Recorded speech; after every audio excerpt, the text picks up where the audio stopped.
दिवाली एक ऐसा त्योहार है जिसे हमारे देश में बड़े ही हर्षोल्लास के साथ मनाया जाता है।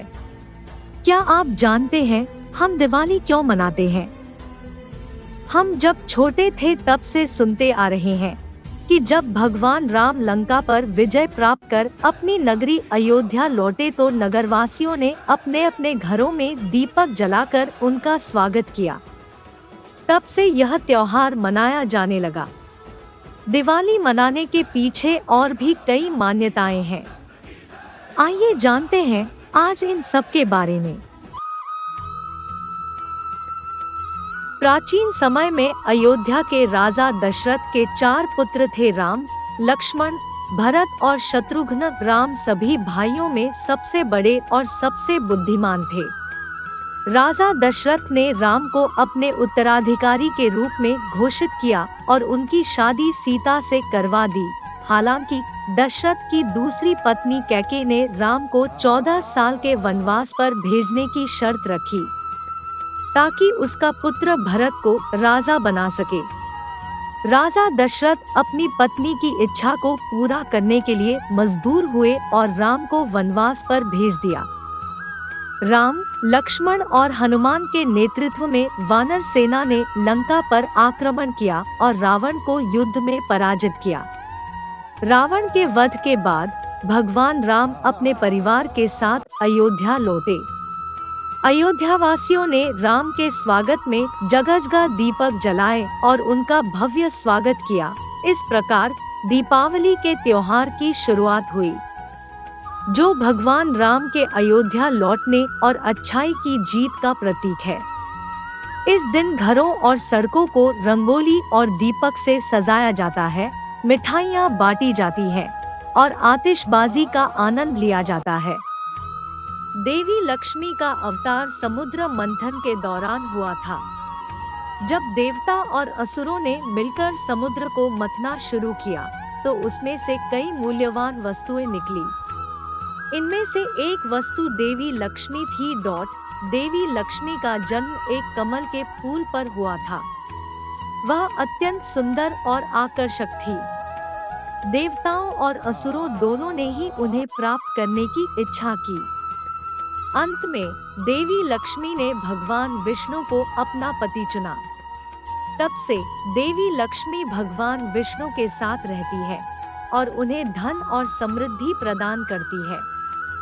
एक साहूकार था, उसकी बेटी प्रतिदिन पीपल के पेड़ पर जल चढ़ाने जाती थी।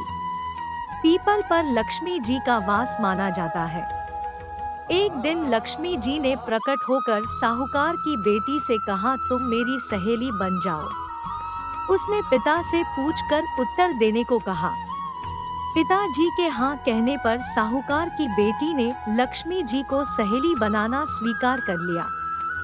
एक दिन माँ लक्ष्मी साहूकार की बेटी को अपने घर ले गई। लक्ष्मी जी ने उसे ओढ़ने के लिए दुशाला दिया तथा सोने की बनी चौकी पर बैठाया। सोने की थाली में उसे अनेक प्रकार के व्यंजन खिलाए। जब साहूकार की बेटी अपने घर को लौटने लगी तो लक्ष्मी जी ने कहा कि तुम मुझे अपने घर कब बुला रही हो? साहूकार की पुत्री ने पहले तो आनाकानी की, परंतु फिर तैयार हो गई। लेकिन घर जाकर वह उदास होकर पिता से बोली कि लक्ष्मी जी ने तो मुझे इतना दिया और बहुत सुंदर भोजन कराया, मैं उनकी किस तरह सेवा करूं? हमारे घर में तो उसकी अपेक्षा कुछ भी नहीं है। तब साहूकार ने कहा, जो अपने से बनेगा वही खातिर करेंगे।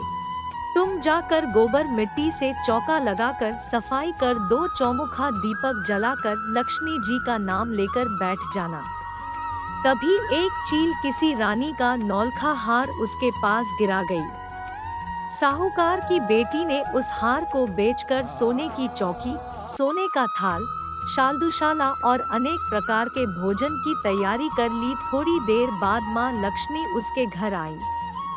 साहूकार की बेटी ने बैठने के लिए उन्हें सोने की चौकी दी। लक्ष्मी जी ने चौकी पर बैठने से मना किया और कहा कि इस पर तो राजा रानी बैठते हैं। तब साहूकार की बेटी ने लक्ष्मी जी को जबरदस्ती चौकी पर बैठा दिया। लक्ष्मी जी की उसने बहुत खातिर की, इससे माँ लक्ष्मी बहुत प्रसन्न हुई। माँ लक्ष्मी के आशीर्वाद से साहूकार बहुत अमीर बन गया। हे माँ लक्ष्मी, जैसे तुमने साहूकार की बेटी की चौकी स्वीकार की और बहुत सा धन दिया, वैसे ही सबको धन धान्य प्रदान करो। दिवाली 2023 का शुभ मुहूर्त, कार्तिक कृष्ण अमावस्या तिथि का शुभारंभ 12 नवंबर रविवार दोपहर 2:44 से कार्तिक कृष्ण अमावस्या तिथि का समापन 13 नवंबर सोमवार दोपहर 2:56 पर है।